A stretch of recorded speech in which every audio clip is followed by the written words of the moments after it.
اور اللہ نے بنی اسرائیل سے اقرار لیا تھا اور ان میں ہم نے 12 سردار مقرر کیے تھے، اور اللہ نے فرمایا کہ میں تمہارے ساتھ ہوں اگر تم نماز پڑھتے اور زکوٰۃ دیتے رہو گے اور میرے پیغمبروں پر ایمان رکھو گے اور ان کی مدد کرتے رہو گے اور اللہ کو قرض حسن دو گے تو میں تم سے تمہارے گناہ دور کر دوں گا اور تم کو بہشتوں میں داخل کروں گا جن کے نیچے نہریں بہ رہی ہیں۔ پھر جس نے اس کے بعد تم میں سے کفر کیا تو وہ سیدھے رستے سے بھٹک گیا۔ بس ان لوگوں کے عہد توڑ دینے کے سبب ہم نے ان پر لعنت کی اور ان کے دلوں کو سخت کر دیا۔ یہ لوگ کلمات کتاب کو اپنے مقامات سے بدل دیتے ہیں اور جن باتوں کی ان کو نصیحت کی گئی تھی ان کا بھی ایک حصہ فراموش کر بیٹھے، اور تھوڑے آدمیوں کے سوا ہمیشہ تم ان کی ایک نہ ایک خیانت کی خبر پاتے رہتے ہو، سو انہیں معاف رکھو اور ان سے درگزر کرو۔ اللہ احسان کرنے والوں کو دوست رکھتا ہے۔ اور جو لوگ کہتے ہیں کہ ہم نصارہ ہیں، ہم نے ان سے بھی عہد لیا تھا،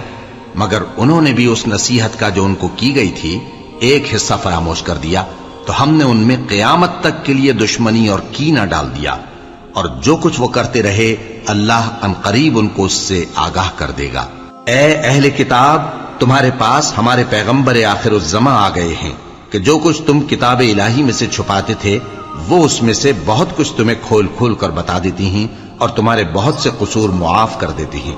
بے شک تمہارے پاس اللہ کی طرف سے نور اور روشن کتاب آ چکی ہے جس سے اللہ اپنی رضا پر چلنے والوں کو سلامتی کے رستے دکھاتا ہے اور اپنے حکم سے انہیں اندھیروں سے نکال کر روشنی کی طرف لے جاتا اور ان کو سیدھے رستے پر چلاتا ہے۔ جو لوگ کہتے ہیں کہ اللہ جو ہے وہی مسیح ابن مریم ہے، وہ بے شک کافر ہیں۔ ان سے کہہ دو کہ اگر اللہ عیسیٰ ابن مریم کو اور ان کی والدہ کو اور جتنے لوگ زمین میں ہیں سب کو ہلاک کرنا چاہے تو اس کے آگے کس کی پیش چل سکتی ہے؟ اور آسمان اور زمین اور جو کچھ ان دونوں کے درمیان ہے سب پر اللہ ہی کی حکومت ہے، وہ جو چاہتا ہے پیدا کرتا ہے اور اللہ ہر چیز پر پورا قادر ہے۔ اور یہود اور نصارہ کہتے ہیں کہ ہم اللہ کے بیٹے اور اس کے پیارے ہیں۔ کہو کہ پھر وہ تمہارے گناہوں کے سبب تمہیں عذاب کیوں دیتا ہے؟